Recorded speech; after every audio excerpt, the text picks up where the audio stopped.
ہم نے کتابوں میں پڑھا ہے کہ جب شب قدر آتی تھی نا، مغرب کے بعد لوگ کانپنے لگ جاتے تھے۔ شب برات والے دن مغرب کے وقت لوگوں پہ راشا طاری ہوتا تھا، ہائے کیا بنے گا۔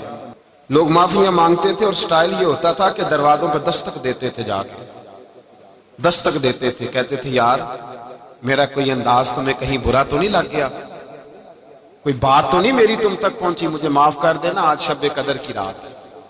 اور پھر مسجدوں میں لوگ آتے تھے تو نیک لوگ، پرہیزگار لوگ، اللہ تبارک و تعالیٰ کے پاک باز بندے، جن کے لیے گمان بھی نہیں کہ وہ کوئی کبیرہ جرم کا ارتکاب کریں گے اور پھر اس پہ ڈٹیں گے، وہ لوگ بھی رویا کرتے تھے۔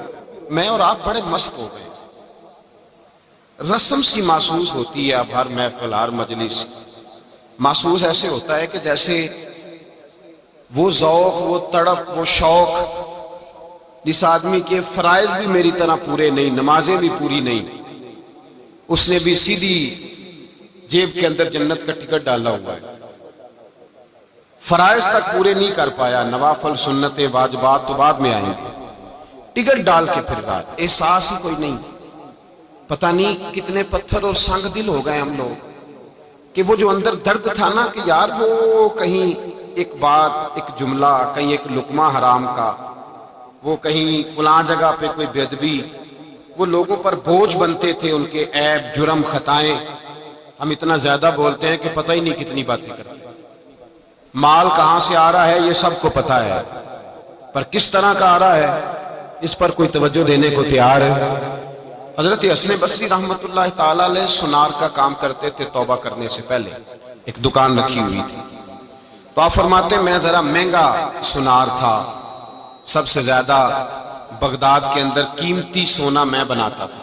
فرماتے میں جب کوئی سونے کی نئی چیز تیار کرتا تھا تو عام آدمی کے بس میں نہیں ہوتا تھا اسے خریدنا، تو میں کسی وزیر کے پاس، مشیر کے پاس، مالدار آدمی کے پاس جاتا تھا، تو کہ جو میں بناتا تھا وہ ہر آدمی خرید نہیں پاتا تھا۔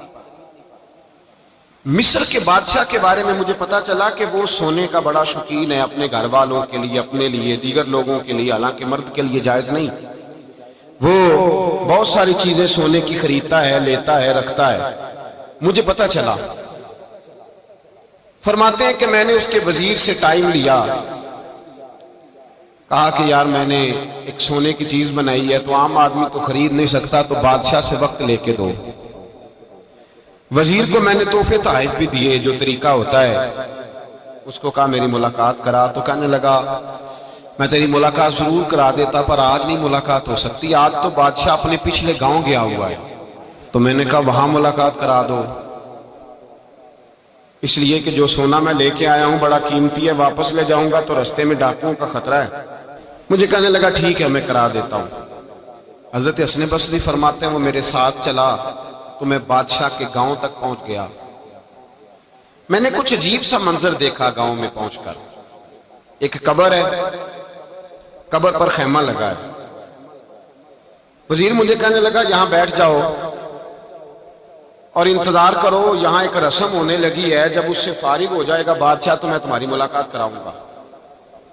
فرماتے ہیں میں بیٹھ گیا تو میں نے ایک انوکھی سی رسم دیکھی، جو بڑے بڑے علماء تھے نا شہر کے، سب سے پہلے وہ آئے، بڑے چوٹی کے علماء، فقیہ لوگ، علم و فن پر جنہیں اللہ تبارک و تعالیٰ نے دسترس عطا فرمائی تھی، بڑے، میں جانتا تھا مصر کے علماء کو، کہتا وہ آئے اور قبر کے قریب ایک چکر انہوں نے لگایا اور وہ بیٹھ گئے۔ عجیب رسم دیکھی میں۔ حضرت خواجہ حسن بصری رحمت اللہ تعالیٰ علیہ فرماتے ہیں تھوڑی دیر گزری تو میں نے صوفیاء کو دیکھا، جو اللہ اللہ سکھانے والے لوگ تھے، درویش لوگ تھے، ان کی جماعت آئی، قبر کا چکر لگایا، بیٹھ گئی۔ تھوڑی دیر گزری تو ادیب، شعراء، کلام لکھنے والے لوگ آئے، ایک چکر لگایا تو بیٹھ گئے۔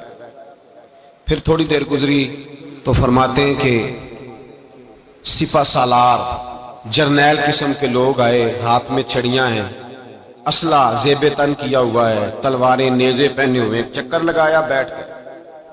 پھر میں نے دیکھا کہ ڈاکٹر، حکیم، طبیب آئے، بڑے بڑے نسخے ہاتھوں میں، قبر کے قریب ایک چکر لگایا تو بیٹھ گئے۔ پھر میں نے دیکھا حسین و جمیل عورتیں آئیں، ایک چکر قبر کا لگایا تو بیٹھ گئیں۔ خواجہ حسن بصری فرماتے ہیں اچانک میری نظر چندھیا گئی، میں تڑپ اٹھا جب میں نے دیکھا کہ بادشاہ نے اپنے سر سے تاج اتارا اور اپنے ہاتھ پہ رکھا۔ پھر بادشاہ قبر کے قریب گیا تو چیخے مار کے رویا، اس درد سے رویا کہ دو آدمی پکڑ کے خیمے میں لٹاتے ہیں، فرماتے ہیں مجھے وہ میں جو کاروبار گیا تھا وہ مجھے بھول گیا۔ میں نے وزیر سے پوچھا کہ یہ کیا ماجرا ہے، میں نے اس طرح کا انداز کہیں دیکھا نہیں، کیا رسم ہے؟ تو وزیر کہنے لگا بات دراصل یہ ہے کہ بادشاہ پورے ملک کا، مصر کا حکمران ہے، اس کا ایک ہی بیٹا تھا، درجنوں درباروں کی حاضری اور سینکڑوں صوفیاء کی دعا اور کروڑوں اور لاکھوں لوگوں کو صدقے اور خیرات دے کر دعائیں کرا کے بادشاہ نے کبھی پوچھو اس آدمی سے جس کے ہاں اولاد کوئی نہیں، پتہ نہیں کس منت کے ساتھ ایک بیٹا خدا سے لیا۔ بیٹا پڑھنے لگا، تعلیم میں بھی لائق، گھڑ سواری میں بھی لائق، تلوار میں بھی لائق، سارے علوم فنون، وفا شعار بھی، اطاعت گزار بھی، ساری خوبیاں بچے میں پیدا ہوئی۔ پھر ایک دن بیٹا رات کی تنہائی میں رویا، اماں جی بات سننا، ابا جی دوڑ کے آئے، کہتے ہیں بیٹا رویا تو بادشاہ اور اس کی بیوی دوڑے گئے، کیا ہوا؟ کہنے لگے پیٹ میں کوئی درد ہے، یہاں کچھ تکلیف ہے۔ مصر سے لے کر بغداد اور بغداد سے لے کر پورے عرب کے حکیم آئے، سمجھ نہیں آئی کسی کو کہ بیٹے کو درد کہاں ہے۔ وہ کہتے ہیں کہ جس طرح کسی جانور کے گلے پہ چھری چلے تو وہ تڑپتا ہے، یوں وہ بچہ تڑپا، اور بادشاہ اور ملکہ کے ہاتھوں میں آرزوؤں کا مسکن کلمہ شہادت پڑھ کے انتقال کر گیا۔ کہتے ہیں بادشاہ نے یہاں بیٹا لا کے دفن کیا، سال کے بعد بادشاہ آتا ہے اور قبر کے گرد علماء چکر لگاتے ہیں تو بادشاہ کہتا ہے بیٹا اگر ساری دنیا کا علم لڑا کے تجھے بچایا جا سکتا تو میں تجھے بچا لیتا، میں تجھے بچا لیتا۔ پھر صوفیاء آتے ہیں تو بادشاہ کہتا ہے بیٹا کئی دنوں کے چلے کرا کے وظیفے پڑھا کے تو بچ سکتا تو میں تجھے بچا لیتا۔ پھر بادشاہ جرنیلوں کا ایک چکر لگوا کے کہتا بیٹے اگر ساری دنیا کی طاقت لڑا کے میں تجھے بچا سکتا تو میں اپنے گھر کا چراغ کبھی بجھنے نہ دیتا۔ پھر بادشاہ کہتا ہے بیٹے دیکھ ساری دنیا کی حسین عورتیں تیری قبر کے پاس کھڑی ہیں، اگر حسن سارا ضائع کر کے تو بچ سکتا تو میں بچا لیتا۔ پھر آخر میں بادشاہ اپنے سر سے تاج اتار کے ہاتھ میں پکڑتا ہے اور قبر کے گرد گھوم کر روتا ہے، کہتا ہے بیٹا میں فقیر ہو جاتا، میں مانگ کے روٹی کھا لیتا، میں جشانیاں دے دیتا، بیٹے میں تیری خاطر حکومتیں چھوڑ دیتا، میں کسی کی مزدوری کر کے روٹی کھاتا، پر میں تجھے مرنے نہ دیتا۔ پھر وہ روتا ہے اور کہتا ہے کیا کروں کل نفس ذائقۃ الموت، کیا کروں جو تجھے لے کے گیا ہے اس نے قانون بنایا ہے کہ ہر ایک نے موت کا ذائقہ چکھنا ہے، اس نے قانون بنایا، اور جب اس کا قانون لاگو ہوتا ہے پھر نہ ماں کی سسکیاں کام آتی ہیں، نہ باپ کی دعائیں، نہ علم، نہ فن، پھر کوئی چیز کام نہیں آتی، پھر جانا پڑتا ہے، پھر جانا پڑتا ہے۔ باپ ایک ایسا رشتہ ہوتا ہے جو زندہ ہوتا ہے تو لگتا ہے سر پہ چھت ہے، اور جب وہ رخصت ہوتے ہیں تو لگتا ہے چھت اتر گئی۔ ماں، میں اپنی زندگی میں یہ کہا کرتا تھا کہ لوگ آکسیجن کے بغیر بچ جاتے ہیں، ماں کے بغیر نہیں بچتے۔ میرا تجربہ یہ تھا کہ شاید 5 سال روٹی کھانے کو نہ ملے تو زندگی ہے، پر اگر اماں گھر میں نہ ہو تو زندگی نہیں ہوتی۔ پھر مجھے میرے استاد نے کہا کہ بیٹا میرا دل کرتا ہے کہ آپ اپنی اماں کا جنازہ خود پڑھائیں۔ 2-3 دفعہ ہمت کر کے میں بڑا مصلی پہ کھڑا ہونے کے لیے، لیکن پھر میں لوٹ کے آ گیا۔ میں نے کہا میں نے بڑے جنازے پڑھے اور پڑھائے ہیں زندگی میں، یہ میرے لیے وزنی ہے، میرے لیے مشکل۔ ہم نے خود نہیں ساری ہستیاں اٹھائی، ہم خود چھوڑ کے نہیں آئے، چھوڑ کے نہیں آئے، سہ سہ جوڑ سنگت دے ڈٹھے، آخر وتھاں پیاں او جنہ باج ایک پل نہیں سا جیندے، پھر شکلاں یاد نہ رہیاں۔ حضرت فاطمہ الزہرا رضی اللہ تعالیٰ عنہ گھر میں بیٹھی رو رہی تھیں، تو مولا علی شیر خدا آئے، کہا فاطمہ تو روتی کیوں ہے، بس کر دے۔ تو کہنے لگی علی مجھے سچ بتا تیری ہمت کیسے ہوئی مصطفیٰ کریم کی قبر پر مٹی ڈالنے کی، کس طرح ہمت ہوئی؟ صحابہ نے وہ جرتیں کہاں سے اکٹھی کی کہ حضور کی قبر انور حضور کو دفن کیا، نبی پاک کو۔ تو حضرت علی رضی اللہ تعالیٰ عنہ دلیر آدمی تھے پر پھوٹ کر روئے، کہنے لگے فاطمہ تجھے کیا بتائیں، ہاتھ کامتے تھے، روحیں لرزتی تھی، پر رسول کے قانون کی پابندی کرنا ہماری ڈیوٹی تھی، ڈیوٹی تھی ہم۔ میرے عزیز مجھے بتلائیے، آج شب قدر ہے، ہر بندہ کہتا ہے پتہ نہیں کب مر جانا ہے، کب جانا ہے۔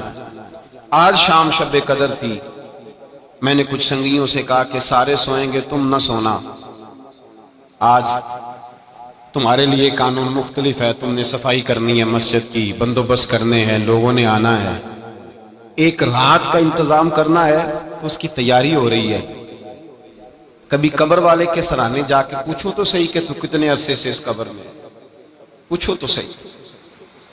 اور درجنوں اور بیسیوں قبریں ایسی ہیں، بیسیوں قبریں جن پر جا کے کھڑو ہو تو پتہ لگتا ہے کہ مدتیں بیت گئیں، کوئی فاتحہ پڑھنے نہیں آیا، مدتیں گزر گئیں، کوئی فاتحہ پڑھ، شہر خاموشاں جن کو پالا پوسا تھا ان کا بھی اب وقت نہیں نکلتا۔ او میرے بھائی تیری تیاری ہے، وقت قریب ہے، بچے، بیوی، ماں باپ، رشتہ دار، بہن بھائی، ان کے ساتھ تیرا جو تعلق ہے وہ ٹوٹنے کے لیے بنا ہے، تمہیں جانا ہے، تجھے یہاں سے اٹھنا ہے اور اپنا اپنا حساب اکیلے دینا ہے، اپنا اپنا، ہتھی بکی مٹی پاندے، ہاتھ نہیں لاندے ڈرتے۔ میں نے ایک بیٹے سے کہا کہ اپنے ابا جی کو خود غسل دو، یہ حق ہے، تو کہنے لگے مجھے ڈر آتا ہے، میت سے ڈر آتا ہے، ہتھی بکی مٹی پاندے تے ہاتھ نہیں لاندے ڈرتے، جنہ لی تو پاپ کمائے 10 کتھے نہیں ہو تیرے کر دے، لانا بیڑے کو جس کے نام جائیداد کر کے آیا ہے، بیٹیوں کا حق چھین کے، بہنوں کا حق چھین کے، دوستوں کا حق چھین کے، زکاتیں چھوڑ کے جو دیا اس کو کہہ تیری جگہ پہ حساب دے آ کر قبر میں کھڑا۔ اللہ قرآن مجید میں فرماتا ہے سورہ ابراہیم کے اندر کہ لوگ کہیں گے کہ ہمارا مال لے کے ہمیں چھوڑ دیا جائے، ہماری جائیدادیں لے کے ہمیں چھوڑ دیا جائے، پر عرش کا مالک کہے گا نہیں، یہاں وہ سودا نہیں چلتا، حساب دے، بتا۔ یہ نہیں پتا تھا مرنا ہے، یہ خبر نہیں تھی قبر میں جانا ہے؟ جس مکان میں رہتے ہو نا کبھی پوچھو وہاں پہلے کون کون رہتا تھا، پتہ کرو، معلومات کرو کون رہتا تھا، ٹٹول کر قرید کر دیکھو کتنی لوگ گزر گئے۔ اللہ فرماتا ہے تو آ مجھ سے معافی مانگ، میں تجھے موقع دیتا ہوں، تیری موت کا وقت قریب ہے، آ جا بار بار مانگ۔ کہتا میں نے گناہ ہی نہیں کیا تو میں کاہے کی معافی مانگوں؟ میرے مصطفیٰ کریم علیہ السلام نے فرمایا میں ایک دن میں 100 مرتبہ معافی مانگتا ہوں۔ حضور معاذ اللہ گناہ کرتے تھے جو معافی مانگتے تھے، ڈٹ کے کھڑا ہے، اس کو ندامت کا آنسو کبھی نہیں آیا، اس کو اپنے گناہ پر رونا کبھی نہیں آیا، اس کو کبھی یہ احساس ہی نہیں ہوا کہ میرے اندر کوتاہیاں ہیں۔ اسے کبھی میرے اعلیٰ حضرت رحمت اللہ علیہ ایک بندے کے قریب سے گزرے تو رو رہا تھا، فرمایا کیا ہوا؟ کہا حضور میرے کچھ پیسے ضائع ہو گئے۔ فرمایا چھوڑ، کس پہ رو رہا ہے؟ دنیا داری پہ؟ کہا حضور پھر کس بات پہ روؤں؟ فرمایا رویا کر کہ تیری نمازیں پوری نہیں، رویا کر کے تیرے باپ مرشد اور استاد تجھ سے پورے راضی نہیں، رویا کر اس بات پر کہ تو حقوق پورے نہیں ادا کر پایا، رویا کر کے جو تیرا منصب تھا تو اس کا حق نہیں ادا کر سکا۔ وہ کہنے لگا حضور میں کوشش کرتا ہوں، مجھے اس بات پہ رونا آتا ہی نہیں۔ تو آپ فرمانے لگے چل پھر اسی پہ رو لے کہ تجھے اللہ کی بارگاہ میں رونا ہی نہیں آتا، اس پہ رو۔ یہ تھوڑی رونے کی بات ہے کہ چھوٹی سی دنیا داری کے لیے تو تڑپ اٹھتا ہے، سسکتا ہے، آہیں بھرتا ہے، اور تجھے اس مالک کے لیے رونا ہے، پھر اس پہ رو لے۔ یہ بھی تو مقام رونا ہے، رو اپنی سعادت پہ، یہ خیال ہی نہیں کبھی آیا۔ تو پھوٹ پھوٹ کے روتا ہے دنیا داری کے لیے، مال و دولت کے لیے، جاہ و منصب کے لیے، اس پہ رویا کر کہ تجھے یہ خیال ہی نہیں کہ میں نے جانا ہے میرے مصطفیٰ کریم سید عالم نور مجسم صلی اللہ تعالی علیہ وآلہ وسلم نے جو حسن، جو رنگ، جو انداز اپنے غلاموں کو دیا تھا، اس انداز کو سمجھیں۔ حضرت عمر فاروق رضی اللہ تعالیٰ عنہ آپ تشریف فرما تھے، مولا علی شیر خدا تشریف فرما تھے، حضرت ابو ہریرہ تشریف فرما تھے، تو حضرت ابو بکر صدیق کا دور خلافت تھا۔ جناب ابو بکر صدیق رضی اللہ تعالیٰ عنہ نے کہا پانی تو لانا، پیاس لگی ہے، پانی تو لانا۔ تو خلیفہ تھے، امیر تھے، ذاتی طور پہ بڑے مالدار تھے، ایک ساتھ ٹھنڈا دودھ لے کے آئے، کہا حضور دل کرتا ہے اب دودھ پی لے پانی کی جگہ۔ حضرت ابو بکر صدیق نے دودھ پکڑا، منہ کے قریب کیا تو آنکھوں سے آنسو برس پڑے، تڑپ اٹھے، روئے۔ حضور کیا ہوا؟ فرمانے لگے جس رسول سے سوال نہیں ہونا تھا انہوں نے تو اتنی نعمتیں استعمال نہیں کی، ابو بکر سے تو سوال ہونا ہے، اس سے تو پوچھا جانا ہے نعمتوں کے بارے میں، تو میں لے جاؤ دودھ نہیں مجھے پانی دو، پتہ نہیں میں کتنا وقت میرا باقی ہے تو میں اتنا بوجھ نہیں اٹھا سکتا۔ احساس تھا یار چلو کبھی کبھی صحیح یہ احساس پیدا تو ہونا چاہیے نا کہ میں سویرے سے لے کر شام تک جب میں سوتا ہوں تو سوچ کے، جب بندہ سوتا ہے تو کوئی سوچ ہوتی ہے اس کے ذہن میں، کچھ نہ کچھ سوچ رہا ہوتا ہے۔ مجھے بھی پتا ہے میں سوتے ہوئے کیا سوچتا ہوں، آپ کو بھی پتا ہے، اور جب سویرے پہلی دفعہ آنکھ کھلتی ہے تو پھر بھی کچھ سوچ ہوتی ہے بندے کے ذہن میں۔ مجھے بھی پتا ہے میں جب اٹھتا ہوں تو سوچ کیا ہوتی ہے، تو آپ کو بھی پتا ہے۔ حضرت امام اعظم ابو حنیفہ رحمۃ اللہ تعالی علیہ فرمایا کرتے تھے کہ جب سونے لگو تو یہ سوچ کے سویا کرو کہ پتہ نہیں اٹھنا ہے کہ نہیں، کلمہ پڑھ کے، توبہ کر کے، ایمان کی تجدید کر کے، اور اللہ کی بارگاہ میں عرض کر کے میں نہ اٹھا تو میرا حساب آسان کرنا، معافی مانگ کے سویا کرو۔ اور جب سو کے اٹھو تو یہ سوچا کرو کہ اس نے مہربانی کی ہے، مجھے ایک موقع اور دیا ہے زندہ رہنے کا۔ نیند موت کی بہن ہے، اللہم باسمک اموت واحیا۔ حضور نے فرمایا جب سونے لگو تو کہا کرو کہ اے اللہ میں تیرے نام پہ زندہ ہوتا ہوں اور تیرے نام پہ مرتا ہوں۔ نیند موت ہے، اسی طرح ایک دن سو جاؤ گے، پکے سو جاؤ گے۔ بھائیو شب قدر ہے، یہ تو معافی مانگنے کی رات ہے، پر میں تو اب یہ سوال پوچھتا ہوں کہ گناہگار ہی کوئی نہیں تو معافی کون مانگے گا؟ ہم نے تو اپنی زندگی پر بہانوں کا، ہیلوں کا، جھوٹ کا، ملمہ سازی کا ایسا ورق چڑھایا ہے چاندی کا کہ ہم تو سارے نیکوکار پرہیزگار لوگ ہیں اللہ ماشاء۔ احساس ہی نہیں ہے، تو جس بندے کو یہ احساس ہی نہیں کہ مجھ سے گناہ ہوا ہے، معافی کس چیز کی مانگے گا؟ تو پیغام یہ ہے کہ پہلے تو یہ احساس پیدا کریں کہ کچھ کوتاہیاں ہیں، اور جب یہ احساس پیدا ہو تو پھر یہ سمجھ لیں کہ حساب اپنا اپنا دینا ہے، اور جب حساب اپنا اپنا دینا ہے تو پھر یہ بھی سمجھ لیں کہ موت کے وقت کا ہمیں پتہ نہیں، تو اس کا معنی یہ نہیں کہ موت کا وقت مقرر نہیں، وہ اپنے وقت پہ بہرحال وہ آ جائے گی، آئے گی اور لے جائے گی۔ اور باقی جہاں تک تعلق اس بات کا ہے کہ واعظ ہے، نصیحت ہے، گفتگو ہے، وہ ہم روز سنتے ہیں، سنانے والے بھی روز سناتے ہیں، بلکہ اب تو ایک اور بات بھی ہمیں کچھ عرصے سے سننے کو ملی ہے، کہتے ہیں جی کوئی نئی بات سنائیں۔ کیا کریں؟ کہاں سے نئی بات سنائیں؟ قرآن بھی پرانا، حدیث بھی پرانی، نئی بات کوئی نئی بات نہیں، کوئی نئی بات نہیں انہوں نے سنائی۔ تو بھائی سوال یہ ہے کہ آپ یہ بتائیں کہ پرانی پہ عمل ہو گیا ہے؟ اگر پرانی پہ عمل ہو گیا ہے تو پھر نہیں سنا دیتے ہیں۔ صحابہ کرام فرماتے ہیں ہم جو کوئی آیت سنتے تھے نا تو گھر جا کے اس پہ عمل شروع کرتے تھے، پھر نہیں سنتے تھے۔ اب تقریریں اور واضح جب ہم کہتے ہیں نا نئی بات سنائیں تو اس کا مطلب یہ ہوتا ہے کہ ہم سرور لینا چاہ رہے ہیں، کان کا ذائقہ لینا چاہ رہے ہیں۔